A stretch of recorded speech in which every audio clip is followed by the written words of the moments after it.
जी, अस्सलाम वालेकुम नाज़रीन, मैं हूं आपका मेज़बान अरसलान महमूद। इस वक्त पाकिस्तान में इलेक्शन की गहमा गहमी जारी है। तहरीक लब्बैक पाकिस्तान के हवाले से लोगों के ज़हनों में सवाल उठ रहा है कि तहरीक लब्बैक पाकिस्तान अपनी एक अच्छी सियासी स्ट्रीट पावर रखने के बावजूद, चाहे उनकी रैलियाँ हो जाए, चाहे जलसे हो जाए, चाहे कुछ भी हो जाए, वो एक अच्छा क्राउड, मैसिव क्राउड जो है वो निकाल कर दिखाती है। लेकिन ये जमात कोई भी सीट निकालने में, यानी अपना सियासी पावर शो जो अवामी तौर पर दिखा तो सकती थी, लेकिन सीट निकालने में कामयाब क्यों ना हुई। तो इसका एक बुनियादी पहले तो जवाब है, वो ये है कि इस वक्त पाकिस्तान में जितनी भी मजहबी जमातें थी, तहरीक लब्बैक तो कल की जमात है। आप देख लें जमात इस्लामी के साथ क्या हुआ, आप देख लें JUIF के साथ क्या हुआ। जितनी भी इस्लामिक पार्टीज थी उनको उठाकर बिल्कुल साइड पे कर दिया गया। उसकी बहुत सारी वजूहत हैं। उनमें वजूहत ये है कि मजहबी जमातों की वजह से FATF से लेकर IMF तक तमाम जगह पाकिस्तान को यानी कि ज़्यादा पसंद नहीं किया जाता या कोई इस तरह का मामला नहीं होता। फिर दूसरी चीज़, पाकिस्तान में ये कहा जाता है कि कोई भी चीज़ सियासत में हरफ़े आखिर नहीं होती।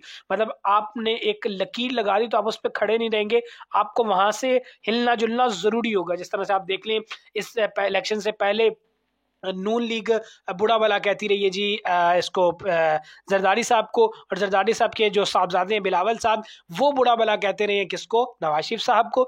जबकि इलेक्शन के बाद एक दूसरे की ज़रूरत पड़ी तो इन दोनों ने एक दूसरे के साथ इल्हाक किया और दोबारा जाकर उन्होंने मतलब ये चाह रहे हैं कि किसी तरीके से जोड़ तोड़ हो और हुकूमत में हम एक साथ बैठें। तो तहरीक लब्बैक पाकिस्तान का जो एक स्ट्रेट मौक़िफ़ है कि हम एक रेड लाइन लगा दी, हम इससे ऊपर नीचे नहीं होंगे, किसी के साथ इल्हाक नहीं करेंगे, किसी के फेवर में या कोई इस तरह का मामला जो है वो नहीं बोलेंगे। तो इस जैसी जमातों का जो मतलब आप वोट बैंक देख लें वो तो बहुत ज़्यादा है, लेकिन जो असम्बली है वहाँ पर इनको काबिल कबूल, इनका एक जो स्ट्रॉन्ग नैरेटिव है उसकी वजह से नहीं किया जा रहा है। तीसरी बात यह है कि आप देख लें कि पाकिस्तान में मंडियों लगने का जो रिवाज है वो बहुत ज़्यादा है। मतलब जिस तरह से अब भी आज़ाद उम्मीदवार जीते हैं उनको तोड़ने की कोशिश की जा रही है।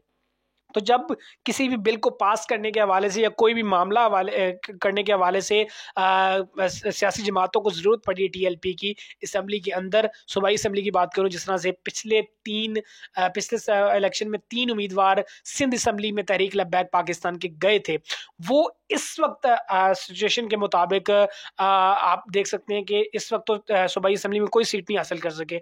उसकी वजह यह है कि सिंध में जब भी तहरीक लब्बैक की जरूरत पड़ी तो तहरीक लब्बैक ने कहा नहीं, हम नोटों के एवज खुद को नहीं बेचेंगे, हम किसी भी ऐसे मंसूबे में या किसी भी ऐसे प्लान में सिंध हुकूमत का साथ नहीं देंगे जिसमें पाकिस्तान का या इस्लाम के खिलाफ कोई मामला हो। तो उनका जो स्टेट मौक़िफ़ है वो उनको कोई भी सीट, क्योंकि इन जैसे यानी कि जो एक एक्सट्रीमिस्ट पॉइंट ऑफ व्यू है, इन जैसा पॉइंट ऑफ व्यू अगर असम्बली तक जाएगा तो फिर वो उन सब की लोगों की रोटियां बंद हो जाएंगी, जिनका मतलब आप कह सकते हैं कि जो खाता है, जो सर्कल है, वो चल रहा है किसी और के कहने पे। ठीक हो गया।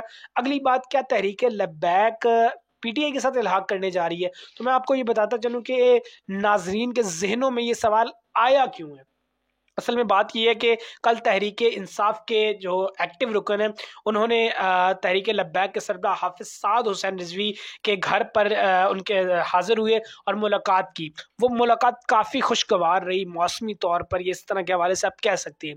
लेकिन हुआ ये कि तहरीक लब्बैक ने जितने भी मुल्क भर से, यानी कि आप कह लें कि फॉर्म 45 थे, वो तहरीक इंसाफ जहाँ जहाँ जीत रही थी और उनके हक पर डाका डाला गया, तो तहरीक लब्बैक के अमीर का कहना था कि हम आपको ये फॉर्म देते हैं और वजह यह है कि हमारा तो मंशूर ही है कि हम हर मजलूम को उसका हक दिलवाएंगे। तो अगर यहाँ पर तहरीक इंसाफ मजलूम है तो हम तहरीक इंसाफ के साथ खड़े होने को तैयार हैं। ठीक है, और हमसे जो हो सका हरफे मतलब इनफरादी तौर पर, इनफरादी पार्टी के तौर पर हम उनके लिए करने को तैयार है। एक बात ये होगी। दूसरी बात ये है कि कल G4 गरीदा फारूकी जो DTV पर प्रोग्राम करती हैं, उनके प्रोग्राम में जो तहरीक इंसाफ के सीनियर रुकन हैं शेर अफजल खान मरवत साहब, उनका कहना था कि जाहिर सी बात है हम आज़ाद जमात के तौर पर आज़ाद उम्मीदवारों के साथ ऊपर आए हैं तो हमें किसी न किसी की जमात में इल्हाक करना होगा। तो उनका कहना था कि शरानी ग्रुप का सोचा जा रहा है, MWM का सोचा जा रहा है, और तीसरी जमात तहरीक लब्बैक पाकिस्तान की तरफ से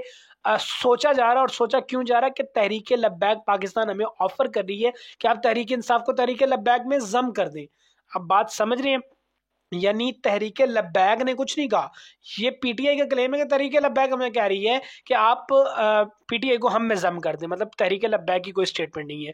तो बताने का मकसद ये है कि जिस तरह के साथ सिनेरियो क्रिएट किया जा रहा है उसके हवाले से तहरीके लब्बैक के जो कारकुनान है ये उनमें ये मामला पाया जा रहा है कि क्या तहरीके लब्बैक जम होने जा रही है या तहरीके इंसाफ तहरीके लब्बैक में जम होने जा रही है, या वैसे कोई सियासी इल्हाक यहाँ पर पॉसिबल है। तो फिलहाल तो ऐसी कोई खबर नहीं है, बिल्कुल तरदीद है कि ऐसा कोई सीन नहीं है। लेकिन मैं जिस तरह से कह रहा हूँ कि तहरीके लब्बैक की सियासत में हर चीज़ हरफ आखिर होती है, जो उन्होंने कह दिया उससे वो क्रॉस नहीं करते। यहाँ पर करते हैं कि नहीं करते ये तो फ्यूचर बताएगा। लेकिन जो उनका स्टेट मौक़िफ़ था, असम्बली के दरवाजे सिर्फ एक सीट इस बार वो जीतने में कामयाब हुए हैं, और वो सीट थी शकरगढ़ से तहरीके लब्बैक की पंजाब असम्बली में। बाकी पाकिस्तान भर से तहरीके लब्बैक अपनी जो सीटें थी जो निकाल सकती थी वो मुक़्तदर हलकों से या इस तरह का कोई भी मामले से वो दूरी की वजह से, क्योंकि कंपेन तो उनकी बहुत अच्छी थी, वोट बैंक उनका बहुत अच्छा था पूरे पाकिस्तान से, और तीसरी कहीं पर आप कह सकते हैं कि एक अच्छी सियासी जमात के तौर पर वो एक्टिव नजर आई। लेकिन जो उनके साथ सीटों के हवाले से मामला था उसमें तहरीके लब्बैक नाकाम रही। वजह क्या थी मैं आपको बता चुका हूँ। इसी के साथ अगले व्लॉग में आपसे मुलाकात होगी। अल्लाह हाफिज़।